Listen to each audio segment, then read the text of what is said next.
Here's Kyle Rickey with the start of the greatest race in the history of spring. Jake Johnson to bring the field off of turn 4. Green flag is out, and what a jump by Johnson as he goes to turn number 1. As the race leader, Joey Cipriano will be kicked back into at least a battle for third. Mike Christopher Jr. up to the second spot. Michael Christopher setting in second. Meanwhile, coming off the turn, the side-by-side story was short-lived, but it was Matt Hirschman setting back in the 5th position. Now, down the back straightaway, lead change. It is Michael Christopher, puts Jimmy Page's, the LeMay prepared car, to the front of the class. Jake Johnson is trying to work his magic in the outside lane.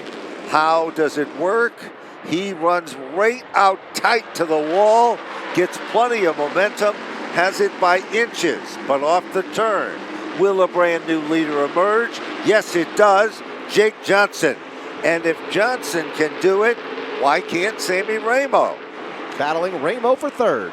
Good battle shaping up between Matt Swanson in the 8th spot. And around goes Cipriano in turn 2. Everybody will go to the inside and try to avoid. Mikey Flynn spins after the fact.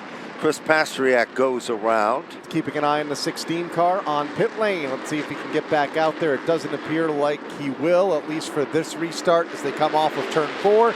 There's the green flag. We go back underway without the two-time and defending champion of this race as Jake Johnson brings the field back to turn number 2. Good battle behind them between Lutz and Goodale for 9th and 10th. Battle single out for now as we watch the front of the field. Trouble and Ramo out of shape. Ramo gets a bump, and then the car snaps around on him.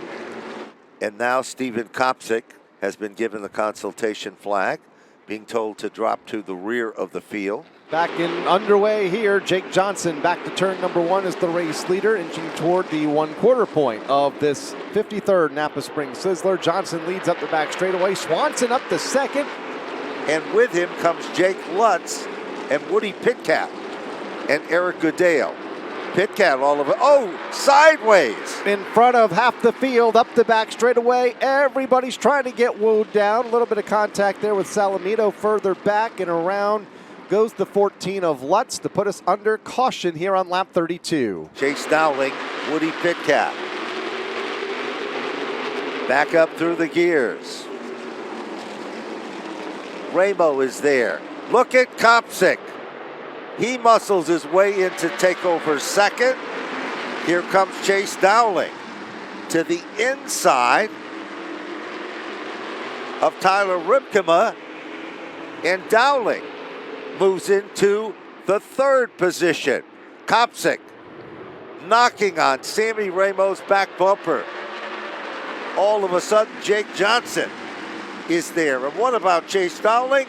He was on pit road a few laps back. Battle for the lead, start-finish line. Stephen Copsick to the inside of Sam Ramo for the top spot with 39 laps to go. New leader by the time they get to the back straightaway. Stephen Copsick to the point. Ramo in second. Jake Johnson in third. There's trouble behind him. Couple cars into the outside safer wall in turn 3. It is John McKennedy.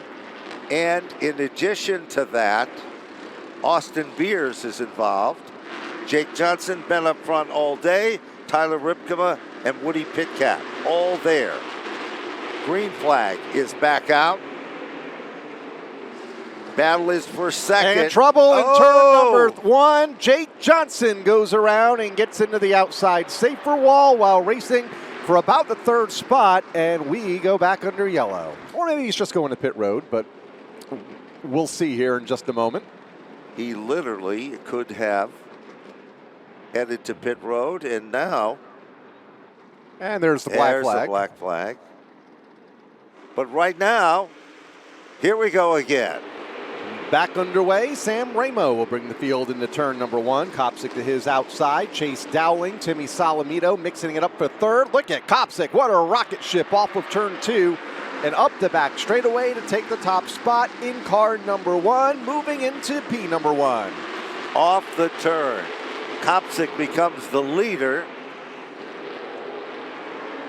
Galco, Rafrano, Roby all in a race for position. Oh. Pack in a car out of shape. That's Roby that gets turned by Zachem ultimately off of turn number 2. And here is what could be the deal breaker of the event. Stephen Copsick guards the inside lane. Goodale, good start. Copsick stays low on the bottom. Copsick comes off the turn. Here comes Anthony Nocella. Look at Woody Pitcat. Oh, trouble now. And we've got 2 cars. Chase Dowling, one of them, Eric Goodale, the other, and a very dejected Eric Goodale.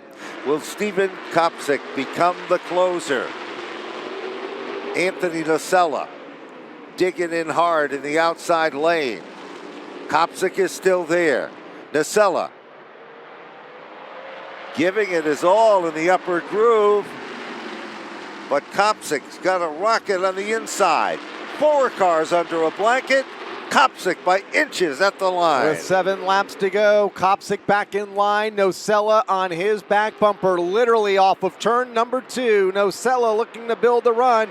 Can't make a move. Woody Pitcat lurking there in third as they enter turn 4. Here's a challenge for the race lead down to the line. Anthony Nocella muscles his way into the bottom of the turn. Anthony Nocella by a bumper. Anthony Nocella and Stephen Copsick. Nocella takes over the lead.